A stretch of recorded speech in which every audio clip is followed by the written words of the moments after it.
don't think I've ever had that question in my life. I love it. Making this a conversation that is at work is actually really important because we do spend so much of our time there. House of my dreams, with the man of my dreams, career of my dreams, laying there and thinking, why do I feel so empty? If you weren't concentrating, they could hit you on the forehead at 30 yards with incredible accuracy. I felt like rest was what losers did. It's like, who rests? Who's got time for that? Welcome to the Being Human podcast with Amelia Vegting and Jez Francis. Brought to you by Just Add Water.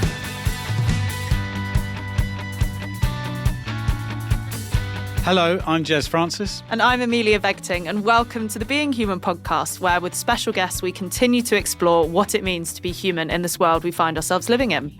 Summertime is finally here, Jez, and you've recently been away, right? We have, yeah. Family Francis headed off to Croatia. Go on, hit us with the headlines.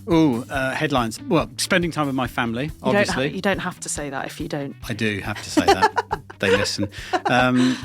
So we spent a couple of days at the start of our holiday in Split. I loved the old Roman palace built by Diocletian, the emperor. So the stories, the architecture, the history, and the echoes of eras past mixed with today's world, I found very, very interesting and energising and exciting. We went to an open-air cinema, which is something that I've always wanted to do. A magical experience. You know, you're sitting there and as it's getting darker, you've got the screen in front of you and some speakers. And then behind the screen, you can see all the boats in the harbour and over the sea towards the other islands. And then as you look up, as it gets darker, you're greeted with this amazing kind of tapestry of stars that sort of sparkle above you. So that was definitely something that I'd wanted to do for a long, long time. Nice. So what film did you see? Wolverine Deadpool. Perfect mix of that beautiful scenery with that film. Perhaps something a little bit more classic would have been more appropriate for the setting. However, the overall experience was amazing. Oh, cool. And then what else did we do? I hiked up Vidova Gora. I've almost certainly pronounced that wrong, but it's the highest mountain in the Adriatic Islands. Nice.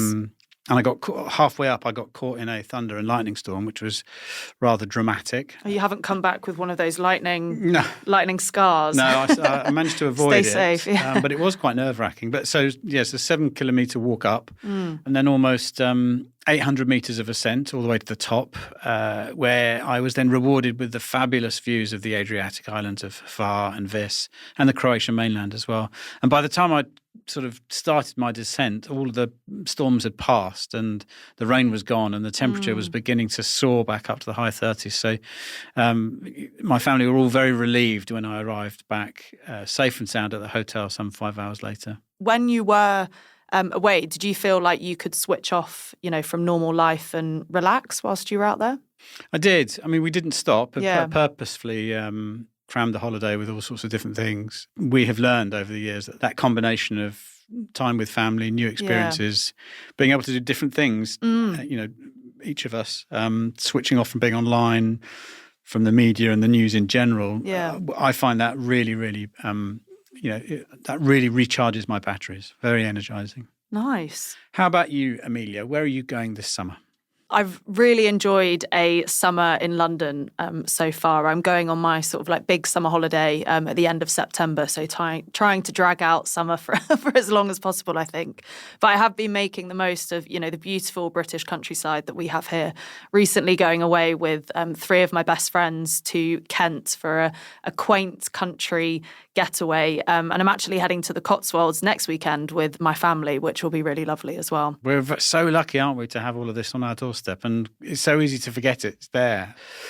There's something about being in nature that feels relaxing and helps you power back up, I think. Well, switch off and power up at the same time. Yeah, definitely. I think that change in environment from what we're used to in the sort of hustle of London out into the countryside is something that I'd really like to start doing more of. When we were in Kent, we spent time on, the Saturday, walking around the fields and the woodlands, and there being no buildings or vehicles in sight or in sound. It was amazing. And then Sunday we drove up to Whitstable to enjoy the fresh sea breeze. And of course, you know what a trip to the seaside means. Fish and chips. Exactly, which was absolutely delicious, followed by an obligatory ice cream, of course. Did you get bothered by seagulls? I didn't actually, but I had my wits about me as to where they were, so that if one was doing a nose swoop dive in, that I was definitely not going to be the target. Bless you. Because that fear very much still exists. But I did come home on Sunday feeling, as you put it, very restored from being in nature. And I think that combination of being in a different environment, being able to switch off from sort of normal life, and being with my best friends who I always seem to get so much energy from being around was, overall fab weekend. Well, look, we're beginning to touch on some of the themes of our conversation today, Amelia. So shall we get our guest on? Yes, fab idea.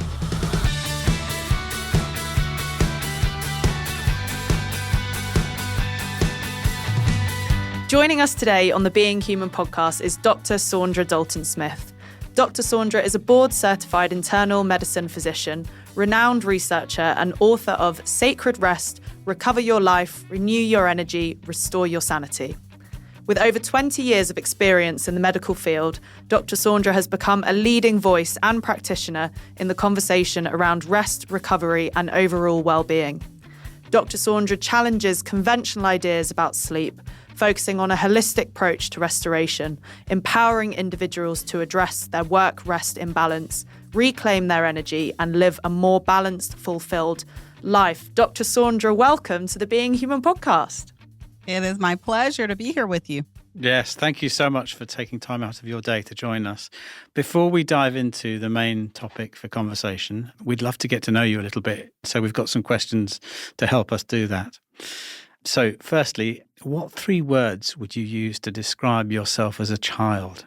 As a child, independent, inquisitive, and fun. Inquisitive, independent, and fun. Fabulous. Yeah. Nice. How did your inquisitiveness show up as a child? Well, I started doing research long before I knew that was even a thing and dissecting things. So me going into biology and then to biochemistry and on to medicine, nobody was surprised. It was in my DNA. How did your fun side come out as a child? Well, I'm a jokester. I like to play pranks. And so, which works really well when you're inquisitive and you're like thinking up all the ideas. So most people were not as impressed with my inquisitiveness, but got me in a lot of trouble. Who was the sort of subject of most of your pranks as a child? Mostly my cousins. I'm an only child. So whenever I was around cousins or family, that side of me really came out. And inquisitiveness or curiosity is such an important part of being a researcher as well, isn't it? Because it sort of stems from this notion that, I wonder why that is, or what does this mean? It's a fabulous skill to have or mindset to have, isn't it? It really is. I was talking with my sons. My sons now are in college, and I was talking with them about, when I was 16, I was one of the only people inside of the university doing active research as a high schooler, as a sophomore at the time in high school. And it's one of those situations where most people wouldn't even have thought about it. But I had been doing, literally had been doing research for so long, just independently in my own backyard kind of thing, that when I started asking questions and showing up at the college asking questions, they took notice. They're like, who is this kid? Give her a job already this summer. So. Yeah, brilliant. And it's great that it was encouraged, right? Because actually a lot of us, I think, find that kind of curiosity gets kind of drummed out of us by the time we get to school and university and certainly into the world of work. Some people feel threatened by questions. Yeah, I think about that. I'm in my 50s. So in those days, things like ADHD and those terms weren't really a thing. But when I look back on it, somebody could have very easily looked at me and said, wow, there's too many thoughts floating around in that head. There's probably something wrong there. I hope, I'm hoping that we are not kind of killing the creativity in people because we're labeling it in ways that they think it's negative. That's a very, very good point. How would you like to be remembered? I would like to be remembered as someone who cared. I think that's the most important thing for me. Being in medicine for so long as a physician, that's the thing that I heard people say, oh, patients, particularly over and over again. I can tell you really care. It's not just a job to you. And it's the same with the research. It's the same with, the information on the types of rest. I want people to know that I really care. It's not just a profession or a book or a movement. It's something that's really meaningful to me. Let me ask you now then, Dr. Saundra, if you could switch lives with one person for a day, who would it be and why? Wow. I don't think I've ever had that question in my life. I love it. If I could switch lives with one person for a day, honestly, I would switch lives with one of my two sons. I want to see what kind of parent I am from their eyes. That's incredibly brave. Yeah. I want to see what are you really thinking, about everything, about growing up in our home. Probably my oldest son, because, he's the guinea pig for everything. Everyone after that, is kind of gets the benefit. But just to see kind of what his thoughts are on everything from our marriage and how we showed up there to the parenting to the freedom he got and the freedom he didn't get to in certain situations. What a lovely thought. Yeah.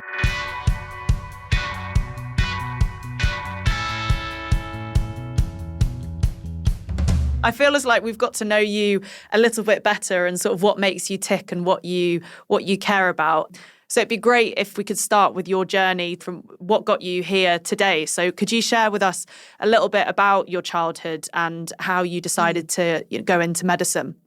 Yeah, my childhood's a little bit unconventional. My dad was in the military. He and my mom were having their first child, me, and she died in childbirth. So he was still in the military, and as you can imagine, devastated. You go in to have your first child, and you come out a widow with a newborn. So I was raised actually by my great-grandmother, who was 77 at the time when she took me into her home in her arms and her heart. And so I always grew up kind of with this a little bit of a dichotomy between what I believe about faith and what I believe about life and death and health and all of those things. Mm. And I think that's kind of where some of the inquisitiveness came from. It's like, I didn't understand all of this stuff. So I started really diving into quite a bit of that. And I would say that's probably what led me on the journey to medicine and science and being just overly curious about life and death and how all of that works. A big part of me, I know when I was growing up, I had this bit of a willful spirit that was like, okay, medicine and doctors failed my family personally. I'm going to fix that. It's kind of how I entered into the conversation with this. And I think that's what was really driving a big part of me, that past pain, the not healing from that. Mental health wasn't something that was really talked about in my family. You just kind of dealt with it. You sucked it up and you dealt with stuff. And so that drove a big part of, I think, my drive. And when I got to a place where I was having my own family, had a medical practice, had the degrees, had all the stuff, had books already written, all of these things, had what most people would look at and would say, wow, that's a really successful life. I remember coming home one day, with my two toddlers at the time, and just laying out on my foyer floor in this gigantic house, house of my dreams with the man of my dreams, career of my dreams, laying there and looking at the chandelier, no less, and thinking, why do I feel so empty? Why does this not feel good? I have a life that other people would look at and say is so successful.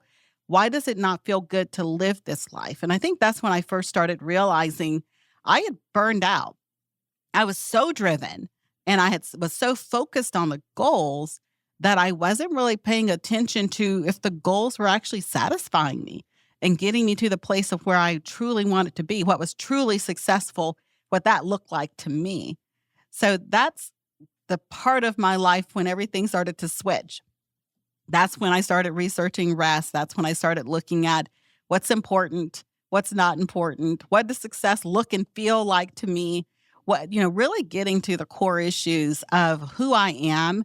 And, the thought that continually came to mind was, I built this life. It's like it didn't just show up at my door. I built that life that felt so horrible to live. I can build something else. I just need to be more intentional about what I'm trying to build. And so that's been the journey I've been on for the past 15 years now, trying to figure out who I am and what I want and how to get it in a way that I still love life at the end of it. And that's what brought you to rest and recovery as your area of specialism, is it? It is. I can 100% tell you that was never on the plan. Honestly, I felt like rest was what losers did. It's like, who rests? Who's got time for that? It's like real people get work done. So that was the mindset I grew up with. It's like, you don't, it's like it's for weak people. So I fought rest with everything in me. And so to get to that place where it's like, okay, something's not right here because I'm exhausted. I'm exhausted in ways that sleep wasn't curing. Yeah. Because initially, I had 2 toddlers. Everybody's like, you just need a nap, and I'm like, okay. So I made a point where I got a nanny. I did all the stuff to make sure I could get 8-9 hours of sleep. And I was sleeping well. I'm a physician. I can literally do sleep tests and all the labs on myself whenever I want.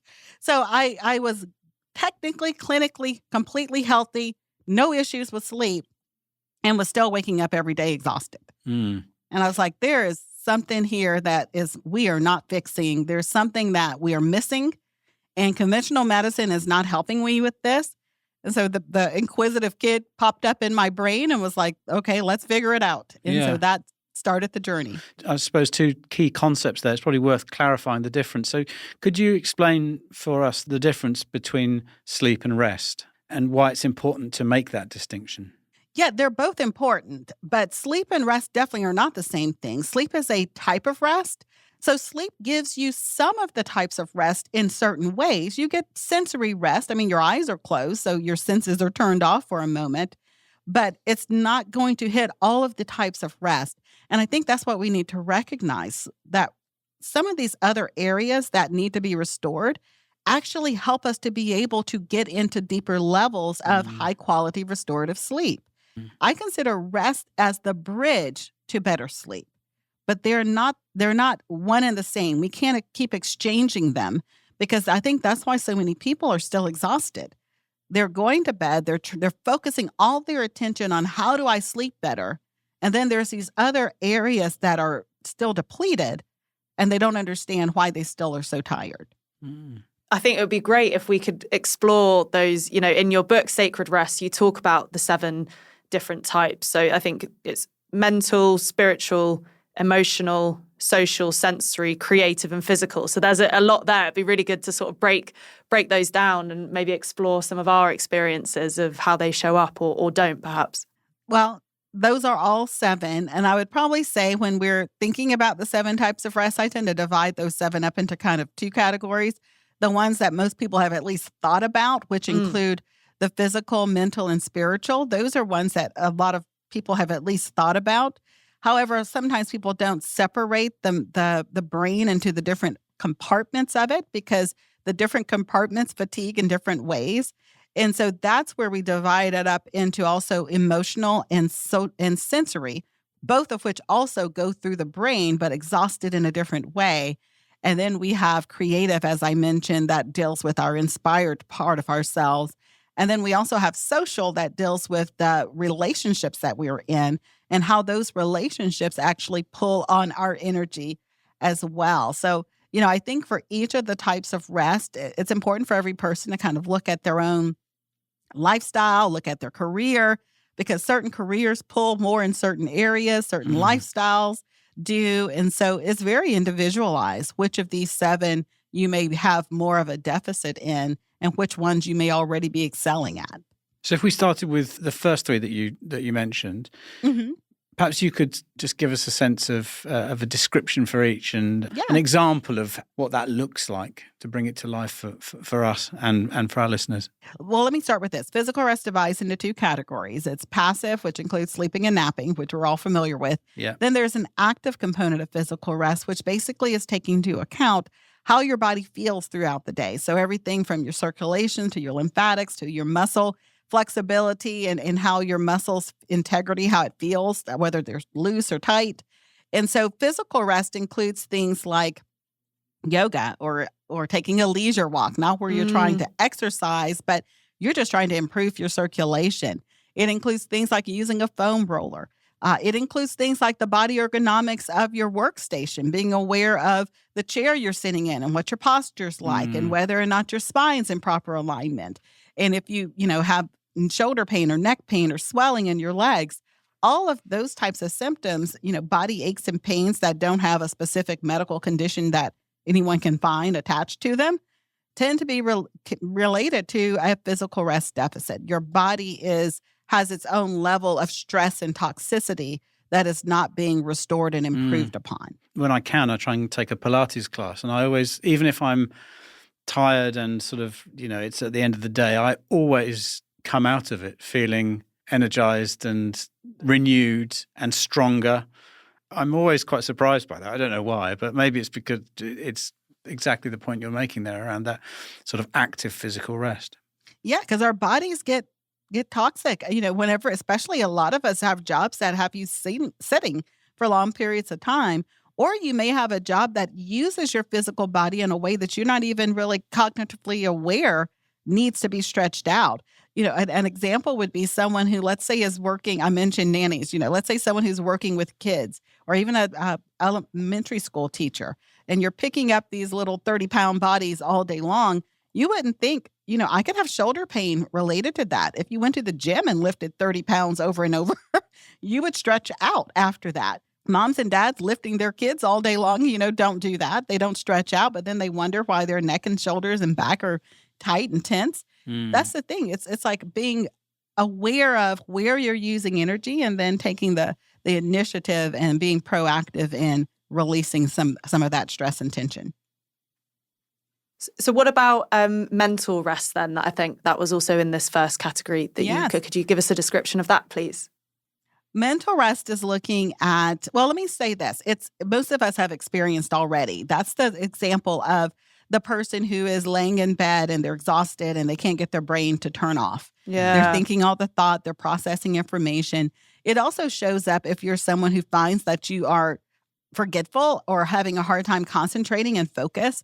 Like when someone is trying to sit down and do a project and it's like their mind is wandering all the time and it's like they can't really kind of narrow their attention span in. All of those can be signs of a mental rest deficit. And so some of the ways that we can begin to counteract that is with mindfulness type practices. And so when I say mindfulness practices, I don't necessarily mean just meditation and like that type of mindfulness, because for some people, a mindfulness practice requires for their physical body to be moving. And so some people will say, I go for a jog and it's like it clears my head. Well, the jogging wasn't rest, but the practice of thinking about your cadence and thinking about your breathing are mindfulness practices. You're narrowing your attention on things that are rhythmic and that actually cause your brain to kind of go into a settled place. And so mental rest is that settled place in the brain where you're not processing and you're not ruminating and you're not kind of running through the thoughts all over again. Another way of doing that would just be what we call a brain dump. If you're laying in bed and you're thinking of your to-do list the next day, you will rehearse that to-do list over and over again. But studies have shown if you put it down on a piece of paper, it's almost as if you give the brain permission to release it. Yeah. And so it'll release that information so you can get into those deeper levels of sleep. Definitely. I think that does really strike a chord with me because I don't do it at the moment, but actually you've triggered the thought, which I think I might pick it up again. I've had this book called A 6-Minute Journal, and you did 3 minutes at the beginning of the day and 3 minutes at the end of the day. And it was just a really nice way to kind of reflect on the day that you'd had. It was quite a gratitude-based journal, so sort of thinking about what you were thankful for of that day or what good things you'd achieved, what you'd learned. But it really sort of started the day off well and also finished the day off because I usually did it just before I went to bed. And that doing something like that, I could imagine could help you, make notes of those things. And then your mind is at peace to go to sleep, which you're probably actually doing that. I didn't even realize that I should have been tracking whether my sleep was better, actually participating in that sort of activity compared to what it is now. So I might have to give that another go. Tell us a little bit about spiritual rest. I'm fascinated by the word because I think it means different things to different people, doesn't it? It absolutely does. And I think the thing that most people can kind of get on agreement with, because we can't come in agreement with faith. That's just hadn't happened in all these years, not going to happen. But what we can come into agreement is that we all have a need to belong. We all have a need to feel love and acceptance as if our lives have purpose and meaning. And so that is where we begin the conversation around spiritual rest with. For some people, that is a specific faith-based journey. For other people, they experience spiritual rest and they start that spiritual journey based around things like volunteerism, things like what I call the kindness principle. Those times when you are sharing of yourself to connect with humanity on a greater scale. And in doing so, there is a feeling of being restored that happens inside of you. It's the good feeling that comes when you do good. And so I think we have to recognize that there is a need for that.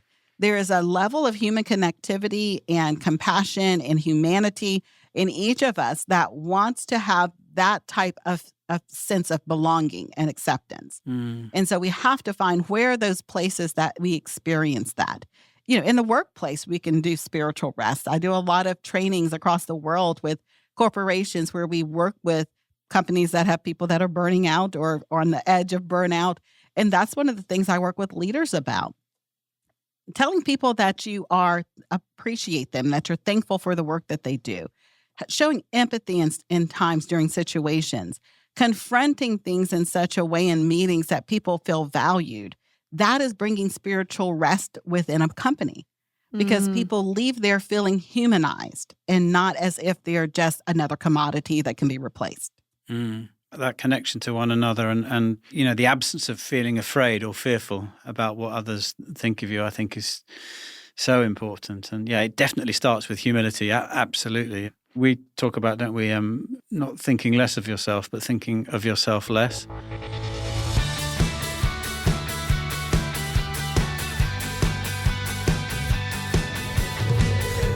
So those three were the first category. Where do we go next in the list of 7?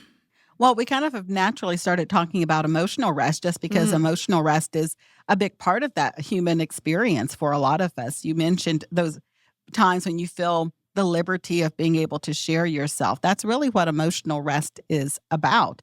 It's the ability to be this very authentic, real, and raw about your feelings and not having to cover them up or not feeling as if you have to make them more palatable for someone else to be able to digest. And so quite a few people experience something that I call professional emotional labor. It's a level of emotional stress that is intrinsic to the work that they do that requires them to blunt or otherwise hide emotions. And it's not that they're trying to be inauthentic, but it's for the sake of professionalism for the work that they're doing. And for me, this was the area that I was actually deficient in.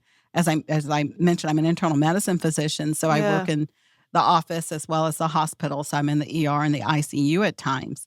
And so especially in the times when I'm in the ICU, most of the time, those aren't patients that I don't know. They're actually my patients. They're people who I have some level of relationship with. Sometimes it's someone I consider a friend that's dying in that bed. And so I'm an empath.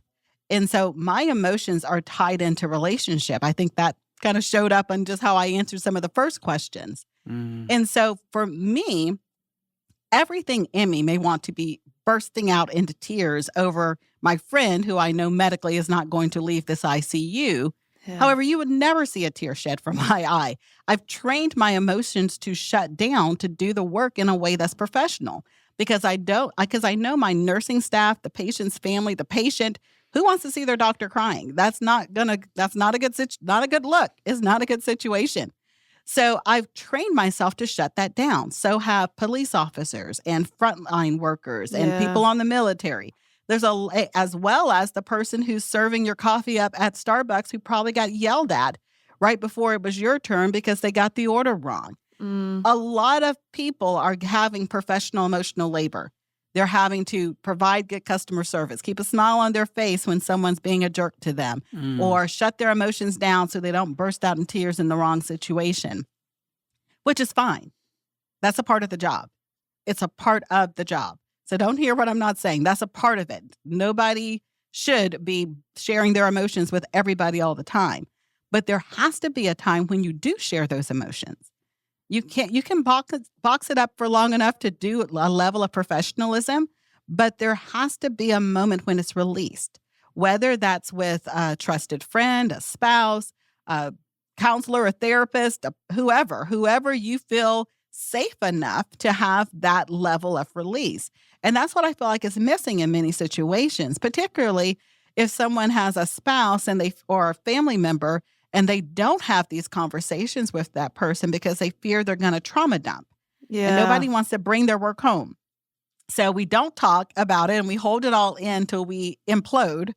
And then that becomes its own toxicity and its own issue. And so often I'm having to help people realize the difference between emotional rest and trauma dumping. Trauma dumping would be me going home to my husband and saying, hey, this car came into the ER and this is what the kids were wearing and this is what the mom was wearing that came in, DOA. And I'm like literally taking him into the trauma. He's feeling the grief. He's feeling the pain. He's feeling all the stuff.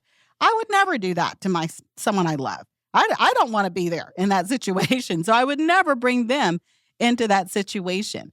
What emotional rest would look like would be me saying, I felt completely helpless in that moment. I had a bazillion years of training and all I could do was hold that husband's hand as he said goodbye to his wife. Yeah. It was the lowest point of my day. And cry in that moment if I need to with my husband. And he's not trying to fix it because it's not fixable, but he's a safe place for me to release what I truly felt in that moment. That's what emotional rest looks like. That's such an interesting distinction. And I think finding those people that you can share how you really felt, because that's what it is. It's your feeling in those experiences rather than, like you say, bringing them into that specific experience. And having those people is really important. I think it immediately makes me think of my partner, Luke, that he definitely is my emotional support for, so many things. It's just, having someone to chat something through that you trust really, and trust to hold that conversation true to the two of you and that it doesn't go anywhere else. It's hard if you don't have that person, I think, or an outlet for that. I think you can see how bottling things up really could have a really negative effect on someone. I'm glad you brought up that point because I gave an example with someone, but there are some other examples of how you can do this if you don't have someone, like a significant other. So journaling. This is where journaling can be really effective, where you write out what you're feeling. The point of that is you write the things you would say to somebody, but you don't judge it. You don't try to clean it up. You don't try to make it make sense. It's the releasing of it is actually where the healing comes. It's the ability to articulate and to express and to really reflect on what you're feeling, not trying to analyze why you're feeling it. Your feelings don't have to be rationalized. They just need to be experienced. And so another way of doing that is, for some people, it's art. Musicians, especially, here in the Southeast U.S. where I'm at, Nashville is made up of people who have made a living off of emotional rest because their songs are about the past pains and experience they've had.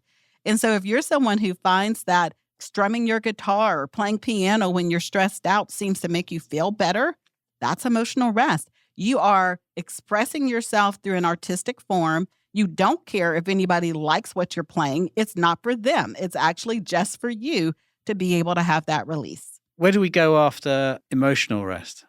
Social rest probably is the most natural progression because it also deals with people. And with social rest, you're evaluating your relationships and whether or not they are negatively or positively pouring into your social energy. For quite a few of us, most of our relationships are negatively pulling from our social energy. We're spending most of our time with people who need things from us.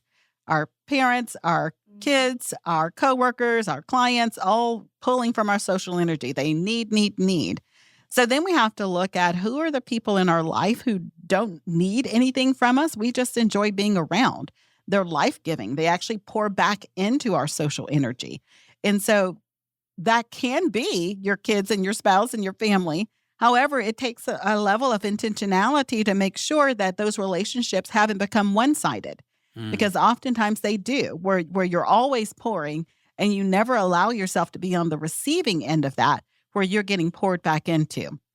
So a couple of ways to do that. One of my favorite is to make sure that, especially if you're a couple, there's a study that showed that couples spend very little time eye to eye, kind of face to face.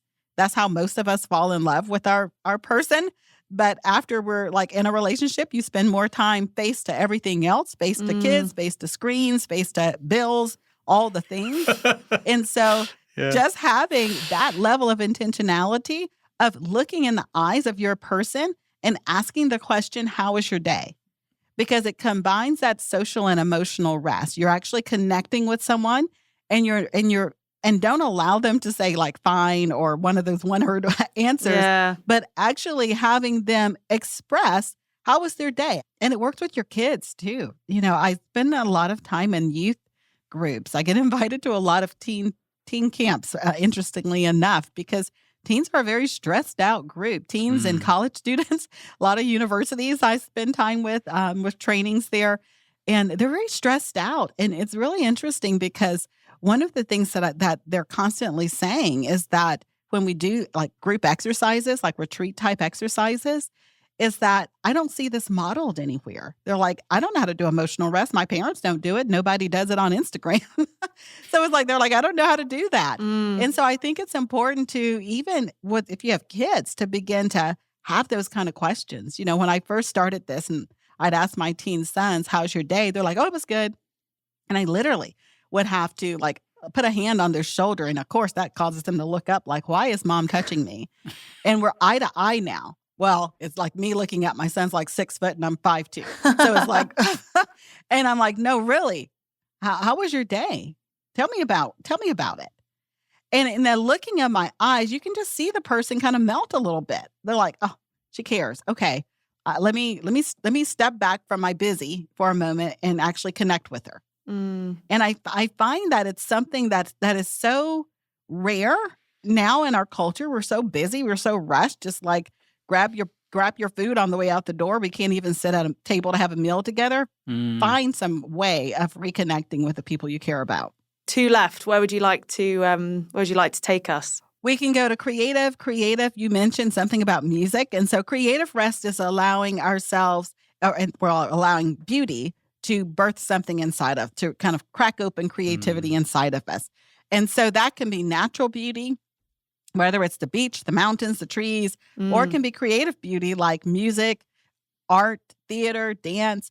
And really, it's individualized for every person, but all of us need inspiration. And I know we all don't consider ourselves to be creative, but any type of problem solving is a creative process.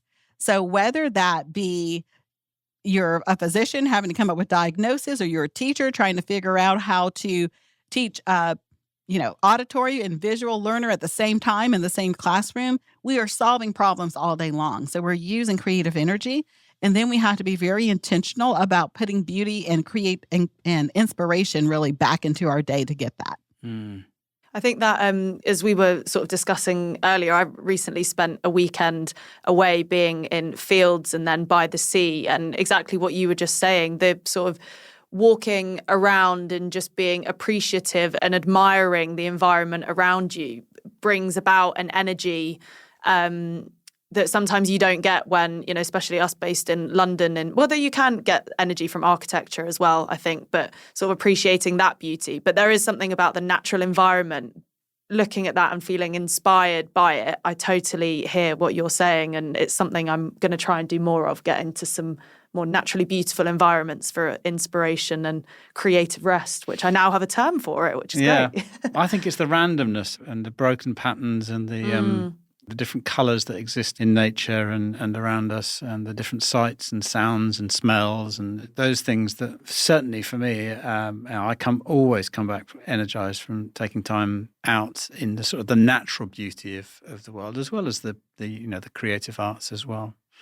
I guess that takes us to sensory rest. Yeah, sensory rest is evaluating the environment around you and the sensory inputs. Many of us aren't aware of how all of the light, sound, smells, and tactile experiences affect us psychologically. For, if we look at like a 2-year-old, it's easier sometimes to see it in someone else than in ourselves. But if you take a 2-year-old like to a birthday party and they're fine the first hour, but I think we've all seen a child who needs a nap. And it's like they're yelling, they're screaming, they're pounding their fist on the ground. It's sensory overload. They've experienced too much of the world, and it transitions itself psychologically into irritation, agitation, rage, or anger. It's the reason why like road rage happens more in the evening than in the morning. We spent all day becoming sensory overwhelmed, and then we don't have the capacity for more overload, and we go into that psychological response. And so for every person, evaluate your work spaces, your home. Are you around bright lights all day long? If you're working in an office, do you hear like elevators going up and down? Do you hear people speaking in other rooms? Are the kids if you're a home office, are the kids in the other room talking? Because all of these things, whether or not you feel like you're paying attention to them, for us to zone them out or to tune them out, your brain has to still process it. So your brain is still using energy, whether you are cognitively aware of it or not. And so it leads to us having kind of a draining sensation, even when it feels like we're not really doing anything related to that sensory overload. My partner always jokes because I am a big fan of having no main lights on in like either, bedrooms or living rooms. It's always got to be the kind of ambient lamps that are on instead. But I think actually in the sort of run up to going to sleep, dimming your exposure to big, bright LED lights is actually really important to your body realizing that it's time to be going to sleep. But he always, the minute he turns the big light switch on, I'm like, nope, turn it off, turn it off. That's so true. It's probably more likely in the evening once you've had a day of, being in an office, staring at a screen, hearing emails, seeing phones popping off, that actually to turn the big light off is like, whew, can relax for a bit. Am I making an assumption here, and perhaps wrongly, that the way we live our lives today, it feels there seems to be more and more bits of information flying at us from all sorts of different directions, hitting all of our different senses in a given day? It just seems to be increasing. Is that just a hunch, or is there any reality to that, do you think? Oh, absolutely. We have a quiz that to date, over 250,000 people have taken at restquiz.com. And during COVID, when, the pandemic first hit and everybody was kind of switching over to Zoom and, Teams, and all of the meetings kind of came virtual. During that time, we saw the scores jump where emotional rest had been at the top of the list for a long time, ever since the quiz came out years ago. And all of a sudden, sensory rest deficits overtook it like in 1 month, significantly overtook Wow. it. And it was interesting because during that time is when we started having new terms like Zoom fatigue that people started talking about, because they were like, something's happening here. I don't know what it is, but I'm seated all day long and I'm more tired than I would be if I was at my workstation. And so I think it's interesting to think about. But yes, sensory overload syndrome and sensory rest deficits are a huge issue.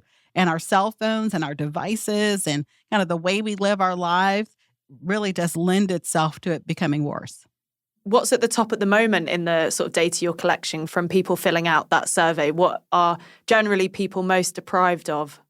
Mental and emotional toggle back and forth between which one's going to be on top over the past 2 years.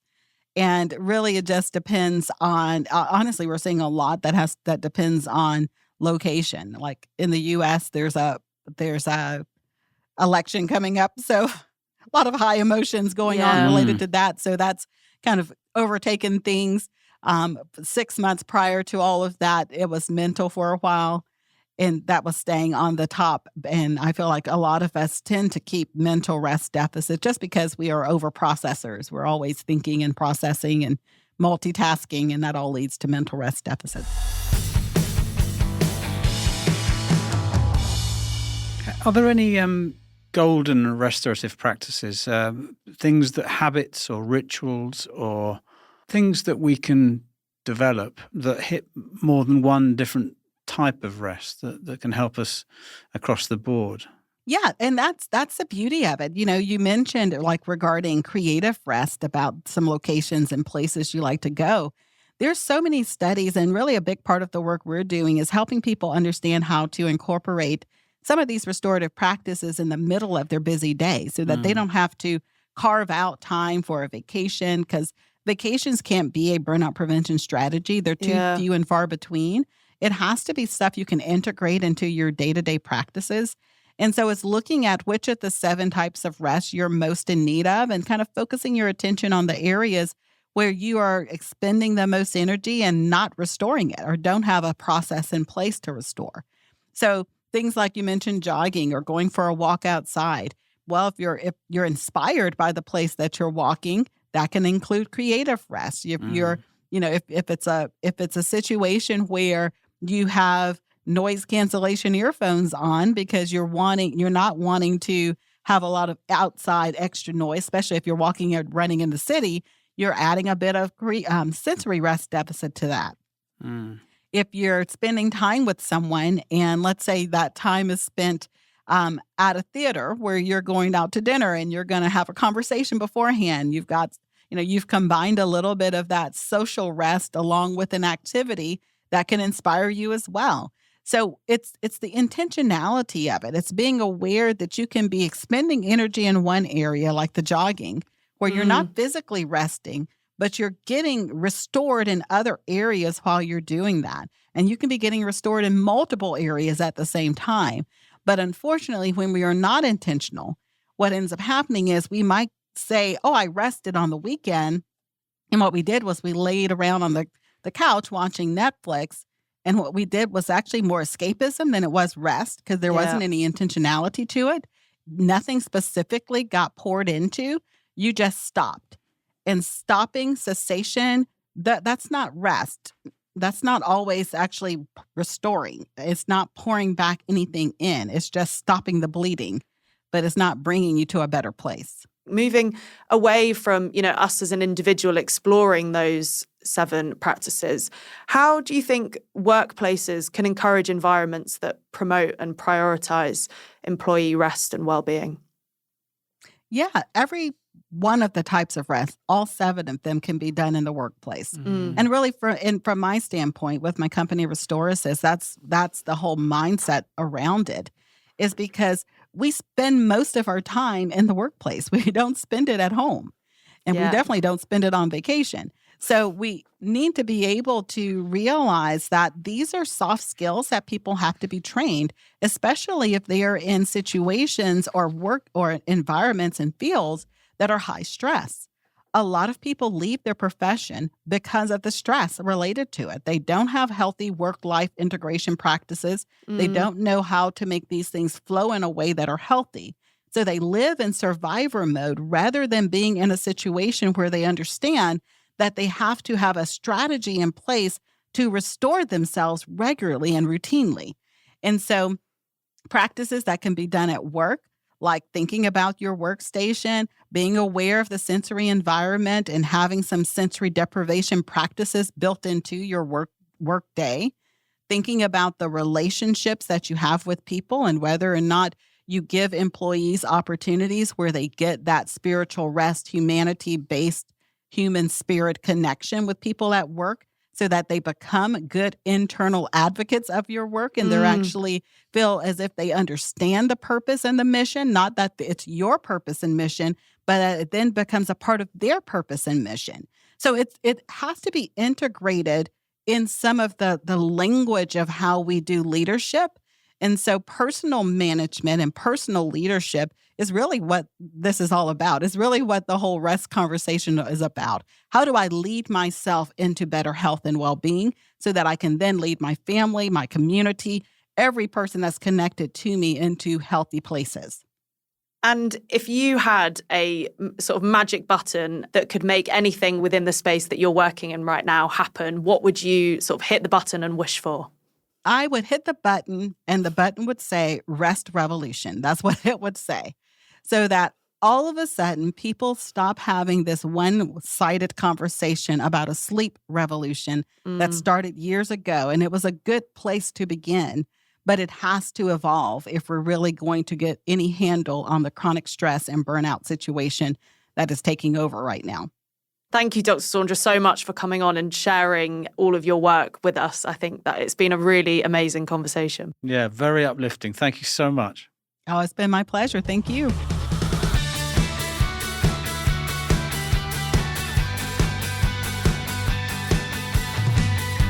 How fascinating was that? I found myself relating to so much of what Dr. Saundra was talking about. In particular, the experience of having slept but not actually feeling rested really hit home. Yeah. And it makes perfect sense now, having understood the difference between sleep being clearly linked to rest, but being a small part of passive physical rest, and all these other component parts of rest and where we use energy and where it comes back to us from. Yeah. And I thought the idea of intentionality was really interesting, that rest in whichever type you're thinking about doesn't actually happen without some active effort from me.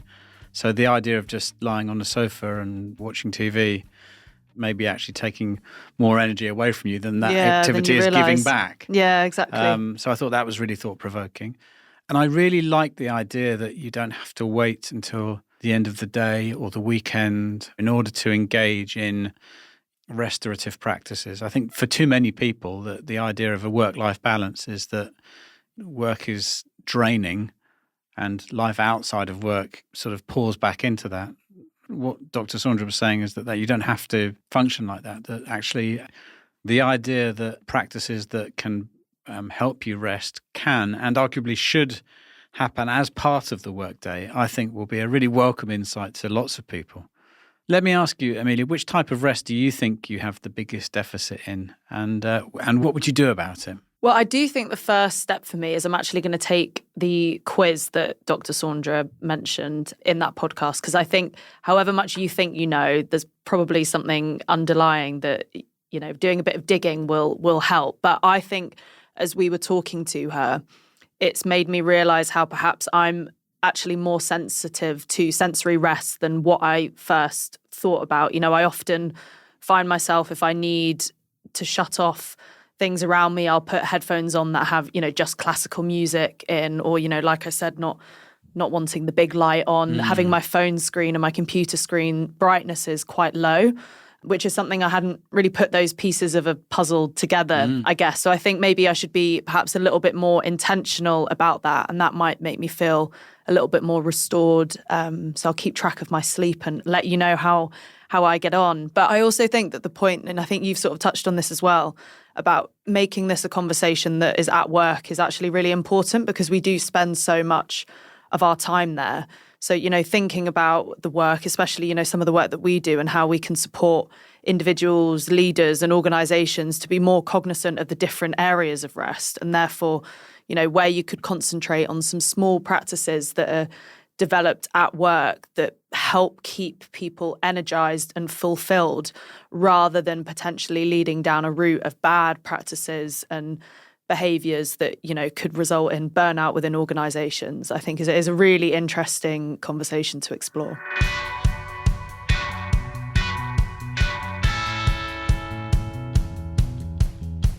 Jez, I nearly mentioned this earlier, but thought it was probably best not to, so that we didn't lose complete track of our conversation. But you've got to have a boring thing about me from your holiday experiences, right? Yes, of course I do. And you were right not to mention it. I could fill a whole episode celebrating the more common or garden, mundane parts of our lives that are all part and parcel of being human. Boring things about me. I'm assuming you'd like me to kick it off then, would you? Absolutely. Please go for it. Right, okay. Actually, this is in part a callback to a previous admission I've made during Boring Things About Me. Do you remember when I got overexcited about power travel adapters? How could I ever forget, Jez? So is this your universal one that Yeah. you could, you know, wherever you go around the world, this trusty piece of equipment comes with you? Yeah, internationally equipped. Yes. In essence, yeah. Nice. But this actually relates to it's another aspect of me. It's what I call my special places. So before we went away, I was kicking myself because I couldn't find that fabulous adapter that I'd bought last year to cover all international power needs. I knew that I'd put it in a safe place. Okay. Hidden away from my family, because once they get their hands on it, I'd never see it again, kind of thing. Right. But the problem was I couldn't remember where. So I turned the house upside down trying to find it. No luck. But every cloud has a silver lining, as the saying goes. So, because in the process, I rediscovered some of the other sort of forgotten about special places and their treasure. Do you want to know? So you're finding a load of other things that you had no idea where they were? Yeah, that I'd forgotten about. So 3 brand new iPhone charger cables. Oh my God, that is a good one. Unwrapped. Oh my goodness. Really ready to go. That's a really good one. 2 pairs of gloves. Okay, less exciting for me personally, but no, this is very exciting in our house because these are gloves for going out running or just generally sort of not proper, leather driving gloves with a string back. And a spare front door key. They get lost in our house quite a lot. Oh, that is quite a collection of items to find. Yeah, and all of these things had been lost to me at some crucial point over the last year or so. So it was really nice to be reunited with them, even though the actual power adapter itself never turned up. Although I know that it is in a special place, one of my special places, somewhere in the house, and it will reveal itself to me at some inconsequential point in the future. Should we place some bets on when we think you'll find it? Anyway, what about you? So recently I haven't been feeling sort of as organised as I usually am in my sort of home admin. I've had a passport that needs renewing for quite a long time. But I feel like when I'm spinning, lots of plates, I get a bit unnerved. So I've decided that the thing that is going to fix all of this is by getting myself a blackboard and some chalk pens. So I have got on the way, arriving with me, hopefully by this weekend, a lovely blackboard and some really fancy white chalk pens that I will admit I'm actually really, really excited for them to arrive and me to pin it all up and write all my sort of like tick box to-do lists of what I need to do.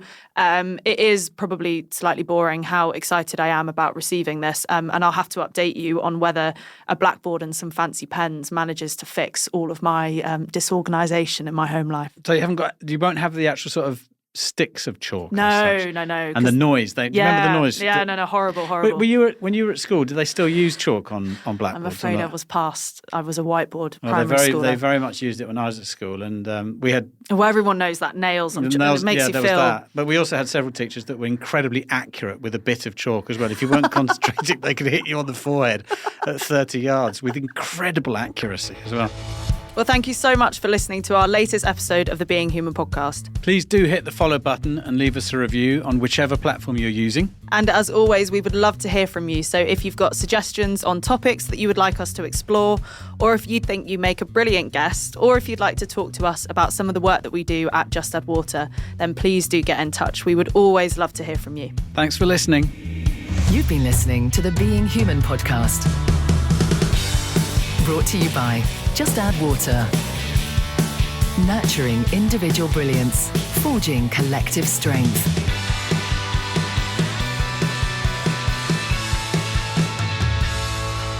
Does it sound okay, or do you want us to keep chatting? It sounds fantastic. It's kind of asking Chris rather than... Oh, sorry. Dr Saundra is a board-certified internal medicine physician.